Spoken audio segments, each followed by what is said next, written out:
What's going on, people? How's it going? Well, I did a video recently, but it's been a while since I've been doing videos. I'm going to try to get some in before I got to leave and do another long work leave for you. But I wanted to do a video talking about my recent Blu-ray pickups and some movies I've watched. This is something I did. Well, it's funny, I did it back in like May 2021. I thought it was going to be a every so often kind of thing, but I haven't picked up a ton, and I've just been busy with other stuff. But I want to just tell you what I've been watching. It's one of the things I like to do. I got a lot of videos, so I'm going to try to do it quickly, but it's me. It's not going to be a quick video. I want to talk about one I don't have. I watched on streaming. These are Blu-rays because that's what I like to do. Of course, I watch streaming. I watch Netflix and Hulu like every day. But if I'm gonna watch movies, I prefer to have the Blu-ray. I mean, I'm not saying anything like if you like to do streaming, but I think that Blu-rays look better. They sound better. They're not compressed. I'm just one of those people that likes the full experience. So that's why I do it. I like owning the thing too. But that's that. That's a whole other discussion. But one I did watch on streaming was a movie called Clown, and I don't know if it was directed by Eli Roth or it was produced by Eli Roth. I want to say he produced it. Most of these are almost all of them are horror films because that's my bag. So if you're not into that, you're going to be like, what the fuck are these movies? But yeah, Clown is a horror movie, and as I'm sure you could probably tell in the title, and it was very fun. And a lot of this can be the case with a lot of these movies. Some of them, horror movies. It's like anything. Like they're not great, but we watch them because it's fun. We don't watch them because they're great films. There's some great horror movies, of course, but we watch most of them just because they're fun, and that's how I would describe Clown. It was not a masterpiece. I might watch it again. It would definitely got a couple points in that direction. I would probably watch it again. But was it anything spectacular? No, not really. But it was pretty fun, man. It was basically about a guy who he's like a real estate agent. He puts on a clown suit for his kid's birthday party because they needed a clown, and he can't get the suit off, and he starts turning into a clown demon. It's ridiculous, but it was really fun. It started out ridiculous and funny because he couldn't get out of the suit, and then it got pretty dark and violent, and it won some points over with me with how far it wanted to go. So while it wasn't great, it was a lot of fun, and I'll definitely watch it again. I might actually pick that one up on Blu-ray. I'd give it like a 3 out of 5. It was better than a mediocre film, but it wasn't great. I just wanted to say that. All right, let's get to the list. There's a lot of them in here. The first one is Parasite. I did my last video like however many months ago, 6 months ago or whatever. I did talk about picking this up, but I didn't actually get the chance to watch it. I have watched this. In terms of picture quality, it's exceptional. It's just absolutely wonderful. This is digitally shot, so it's very clean looking. The cinematography and lighting in this film is second to none. It is pristine. It just looks great. This movie was shot at like 6K and then downscaled to 4K, which is unusual for modern films. They're normally shot around 2K. So, I really like Bong Joon-ho, the director. I love the film Snowpiercer, and I really enjoyed this film. I think that I might like Snowpiercer more. I didn't love this movie as other people did. I thought it was excellent. This one, Best Picture, as you can see. I don't think it was quite a Best Picture film, but I have this kind of weird theory, and plenty of people would disagree with me, but I think that foreign films are often quite excellent. Specifically, I'm a big fan of South Korean films, and I think that they just have quite a good, of course not all of them, but I think that their quality in general is just pretty consistent. And I think that when American audiences see just a well-made film, they think it's the best thing since sliced bread. This movie had some issues. I don't think it was perfect. I was kind of let down at some points, actually. I wish that the story went in a different direction than it did. But that's not to say it was bad. I would give this like a 4 out of 5. It was an excellent film. I really enjoyed it, and one I'll be picking up again. And it was a lot funnier than I was expecting. I didn't expect any humor. It was very funny. It was a great film. Phenomenal. It was very good. Okay, next we have Legend. I picked this one up. I think I talked about this one too, but I wanted to mention, I don't remember who's coming out with it, but there is a 4K version of this that's going to come out. This is a version that has the director's cut and the original theatrical release, which is kind of a misnomer. I think that the theatrical cut was the original like European release. I vastly prefer the director's cut of this. I think it's darker. The score is completely different. It's a Jerry Goldsmith score instead of Tangerine Dream. I think Jerry Goldsmith is one of my favorite composers, so any movie that his music is in, I'm probably gonna like. I think it's one of his best scores. It's a shame that it wasn't in the theatrical release, although plenty of people like the Tangerine Dream score.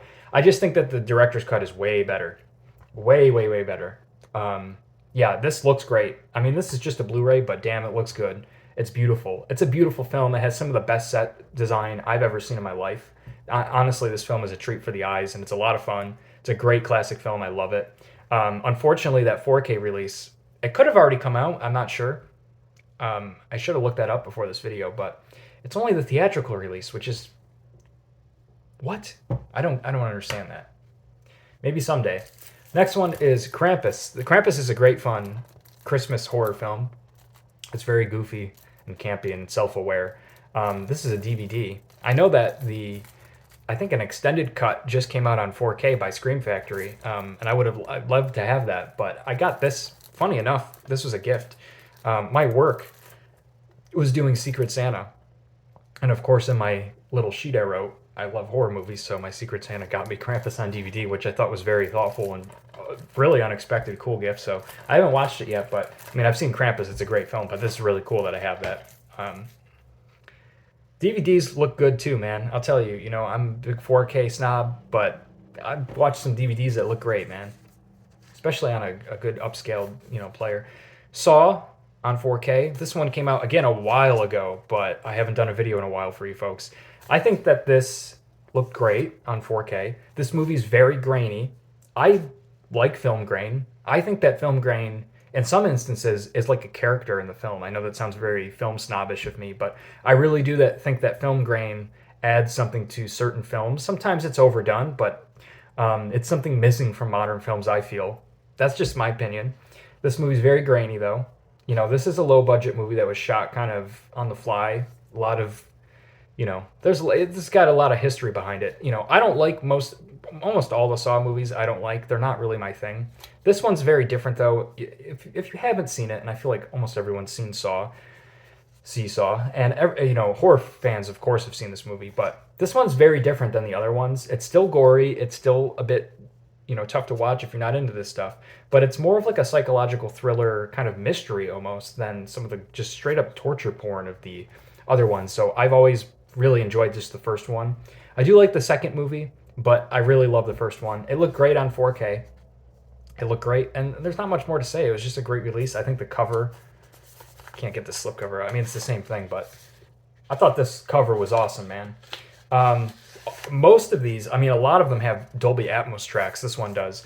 I don't have that capability, unfortunately, so I can't comment on that. But next, this is not mine. A lot of these aren't mine, but I will tell you that I've been borrowing them from my friend who has an awesome Blu-ray collection. And I've been borrowing them from him for like months and months, so they're kind of on loan to me. So I've watched them, so I'm going to review them nonetheless. Elvira on DVD. I think this was Arrow. Yeah, Arrow Video, another great company. This is not for everybody. This is like a cult film. It's campy as hell. I could see a lot of people just not getting it, but just not liking the style of Elvira and her whole shtick. But I always knew about her and watched some of her stuff, but I never watched the movie. And I sat down and watched it with my friend, and I thought it was freaking hilarious. She's a Groundlings member. I love Pee Wee Herman, so it kind of had a similar kind of like jokey vibe to it, and I loved it. I thought it was fun as hell. The next one, I think Scream Factory, not Arrow Video, is the sequel to that film, Elvira's Haunted Hills. This movie they made I feel like they made this one just to give like an 80s kind of, they wanted to get something out there. And I think did she direct this movie? I don't know. But this one, I know she had control over. And this is a period piece. It takes place in like Transylvania in the 1800s. And it's got the similar vibe, but it's a period piece. A haunted castle. It's spoofing like Vincent Price movies from the 50s and 60s. And Richard O'Brien is in it. And it was I like this one more than the first one. I thought this one was really freaking funny. There were moments in this. It's the same style. Again, if you don't like that stuff, you're not going to like this one. But there were moments in this that had me laughing out loud, man. It was really funny. I watched. There's a lot of good special features on here. I have to note, there's a fucking. Sorry, I'm swearing a lot, but there's a special feature on here where they're showing you footage of them shooting like dailies of like her going like B-roll footage basically of her in a horse-drawn carriage, and they have like the whole shot. It's like an hour-long shot of her just going around in a horse-drawn carriage. I thought it was really funny that they included that. It was funny. I kind of watched like the whole thing while I was like cooking lunch or something. Yeah, this is great. And I have to say, I'm gonna get to another couple Blu-rays that have this. But these slipcovers, I don't know if this is a new thing or it's because there's been supply chain issues and this is just what they had. These are the best slipcovers I've ever seen. I don't know if I can. These are just like thick ass cardboard with a matte finish on it. These are the best slipcovers ever. Awesome. Just got to say that. Okay, Elvira's Haunted Hills. That was funny. Another one is another Blu-ray from, I want to say, Scream Factory, yes. And this is a Wes Craven film called Deadly Friend. Another one I have never seen, and I really enjoyed this one as well. I thought it was awesome. It was a lot of fun. None of these movies are like stellar home runs, but they're just a ton of fun. This is a Wes Craven film, basically about a guy with a robot companion. He comes to move into a new town, and he makes friends with this actress whose name I can't remember. It's not Elizabeth Shue, is it? God, I'm sorry, I can't remember.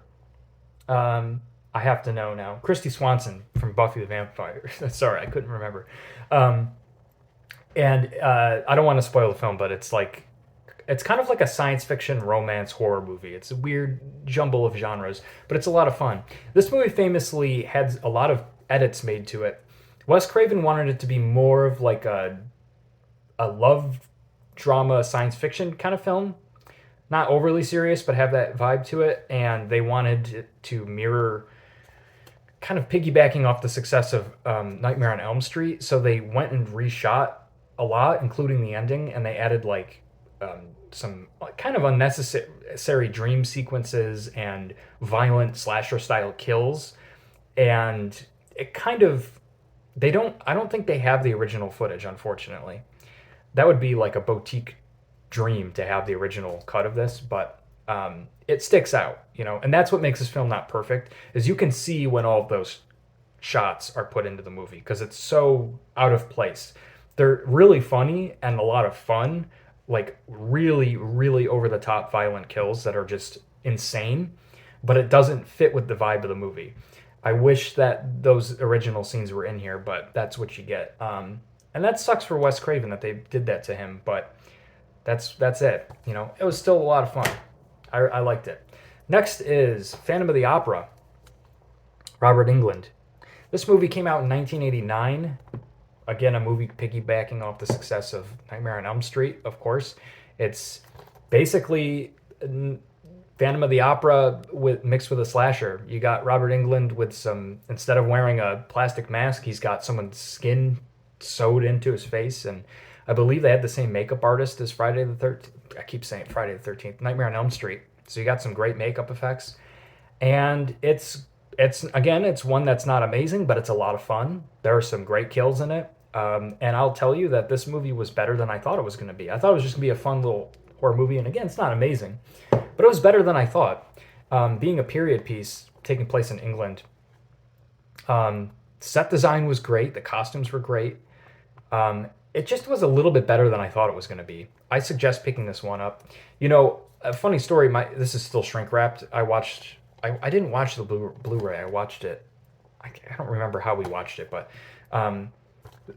excuse me. This is a Scream Factory release. This was out of print for a while, and I think it was very expensive, like $80-$90 on eBay. My friend actually picked this up like really like $10 or something, because I think the person that sold it didn't know what they had. So that's pretty cool. So I was like, don't open that. But I've seen that now for like $13. So they might have re-released it. I don't know what the deal is, but I know at the time that was like really expensive. The next one is another Scream Factory release, which this one, to my knowledge, is still extremely expensive, and it's hard to find. I believe it's not in print anymore. And that's this dual pack. Again, this is not mine. I'm borrowing this. This is a great thing to have, though. It's the dual pack of the TV remake of Carrie and Carrie 2, The Rage. And this is a Scream Factory release. This one's really expensive. It's not a cheap one to find. I did not watch the Carrie TV remake. I've never seen it. Of course, I've seen the original. I love it. The Carrie 2, the Rage, not that bad. Okay, it's not as good as the Literally original. switched over to live. Jesus Christ, sorry. Guerrilla style filming.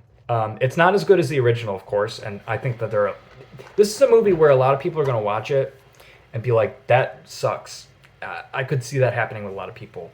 I kind of watched it with an open mind, and I didn't think it was amazing. And I think of these movies I've reviewed for you, these kind of like, they're all right, they're fun. This is probably one of the worst ones. It's just got bad acting and bad dialogue. The script writing is poor.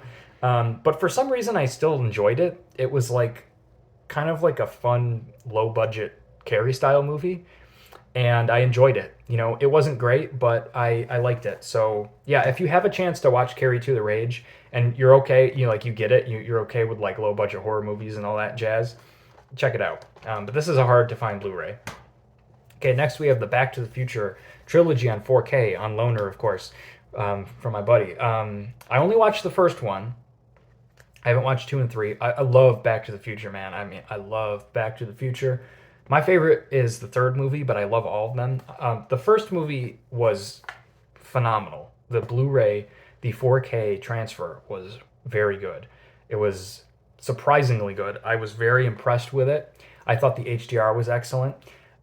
It's funny because this is a thing. Sometimes when I watch 4K transfers that are done very well, it shows flaws in some of the filmmaking, because they didn't intend for that film to be viewed at such a high resolution. You know, shot on film, you know, an analog medium, it captures a lot of data basically.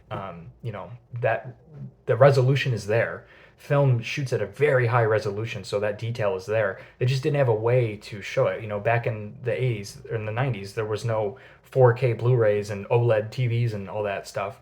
But we watch it now, you see the aging makeup looks so fake because it's so crystal clear. You know, it's like, wow, that looks really bad, but it's kind of funny, you know.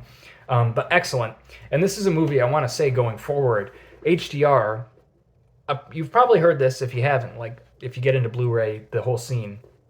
A lot of people say that HDR is kind of what makes it. Of course, that uptick in resolution is great, but really HDR is what makes it worth it, because that expanded color palette can make movies pop off the screen. And, you know, the first couple 4K Blu-rays I watched were excellent. Like Apollo 13 was one of the first ones I sat down and watched on a really good TV. It looked great, but it didn't have HDR that sold it for me. When you watch a movie with excellent HDR, I believe it really does change your opinion, and people have said it changes. It's like you're watching the movie for the first time. And I think that's true, and specifically, in my opinion, things like lights and crystals, water, anything to do with light, things that have refractive qualities to them, or luminescence or iridescence, you know, the rainbow effect. It's so bright, and it just looks like it's coming off the screen. I don't know how to describe it, but yeah, this is one where there's a lot of reflections and lights and things that the expanded color palette is great, but the lights just are so bright and vivid and pop off the screen. I don't know how to describe it unless you watch it with your own eyes. But yeah, the first time I saw a movie with those bright lights, it really sold me on HDR and 4K. I was like, whoa, that looks amazing. Okay, let's get to this whole set. This was probably my most excited release of last year. This is Scream Factory's 4K release of Halloween 1 through 5. They didn't do 6 through whatever, but they did 1 through 5. So I'm going to kind of quickly talk about these. There were some supply chain issues with these. These came out like very early October, like October 2nd, and people were not getting them for weeks. And my friend, these are my friends, he pre-ordered them quite a while before they came out, and we didn't get them until middle of October, end of October. Crazy. These also come in these outstanding heavy-duty cardboard matte finish slipcovers. I hope this is like here to stay, because these slipcovers are amazing. Halloween 1. This has been out on 4K before, but the Scream Factory version, I thought it looked excellent. I watched the TV cut, which is in 1080p. Quite a shame that it's not in 4K. but it's in 1080p, so that's cool. And it looks good. 1080p looks great. The TV cut, they added scenes in, and I believe they added these scenes in while they were shooting Halloween 2, because on TV they needed to fill the runtime of this movie, so they added some scenes in. And I will say that I like the TV cut actually more than the original. If you're someone who's seen this movie a lot and you haven't seen the TV cut, I think that the TV cut scenes kind of stand out. They stick out a little bit like a sore thumb, and they kind of drag on you can just kind of feel that they were trying to extend the runtime. The scenes just drag on, like the space between dialogue is just a little bit too much. It's that kind of thing. It feels like they're really trying to pad that runtime out. Nonetheless, though, the scenes are really interesting, and they mostly deal with like Loomis at the sanitarium. A lot of stuff when Michael's a kid talking to his doctors or his the people in charge, and some stuff like that. It's interesting. I really enjoyed it. It's funny.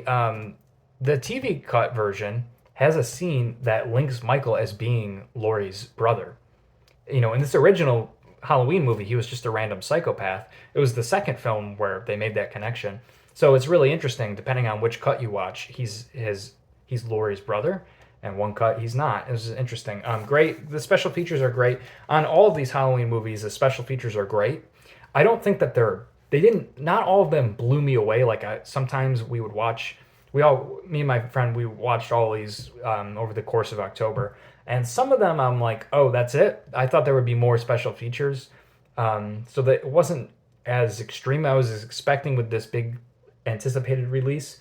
But they're all good. And some of them are great, but not all of them just like blew me away.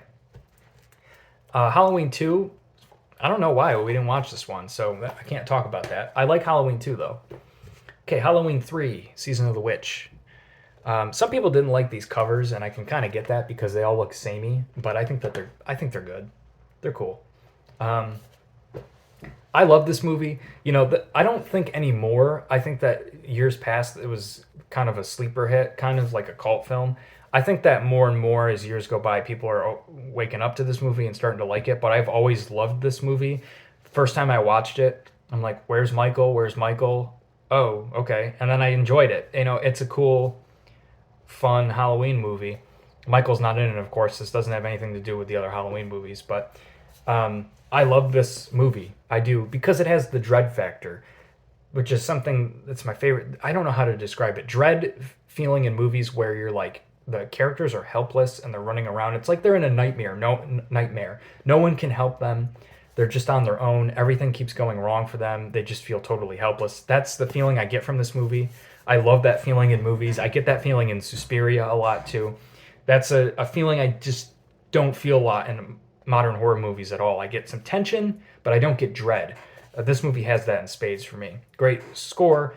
The 4K of this was excellent. I thought it looked very good. I was very impressed with the 4K. Halloween 4. I love this movie as well. It's one of my favorite Halloween movies. I like my favorites are 1, 3, 4, and I like 2. Not as much as those. And I do like the 2018 one a lot too. Not Halloween Kills. That movie sucked. Halloween 4 is great though. Famously the Blu-ray of this was terrible. It didn't really look much better than a DVD. The colors were off.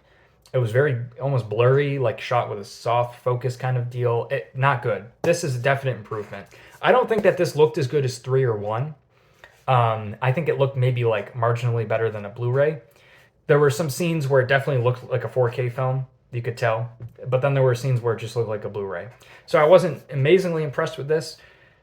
But hey, compared to the DVD, the Blu-ray, this was a lot better. So it's good. And then we have Halloween 5, which this movie also kind of sucks. It doesn't kind of, it sucks. It's quite a disappointment coming off of Halloween 4. There's a lot of great special features on this one. Visually wise, it looked about on par with 4. Good, great, not amazing, but great. The special features in this one are good too, and they're really funny. Like, you got to watch the special features on that one. Almost everybody that was in the movie talks about how bad that movie is without actually saying it's bad. So I thought that was funny. All right, going on a long time, but I got 2 more for you. The next is Kino Lorber. I always mispronounce that name. Silence of the Lambs on 4K. I just got this for my friend for Christmas. This is like one of my favorite movies of all time. Top 10 movies. It's just incredible. I love it.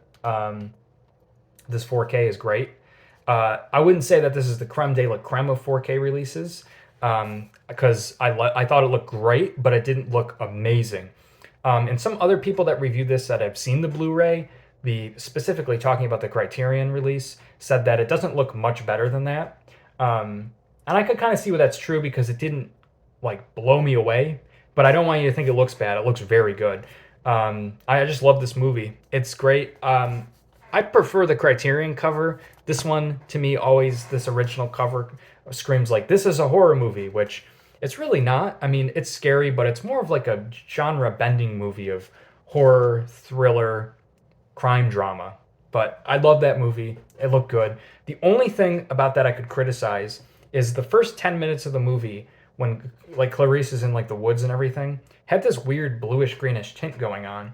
And I looked it up afterwards, and other people mentioned that. So I don't know if that's how the original movie was or the Blu-ray or whatever, but that's a very nitpicky thing, but I just wanted to point that out. The last one is one of my favorite movies, again, a top 10 movie. Some people hate this movie. I can't get enough of it.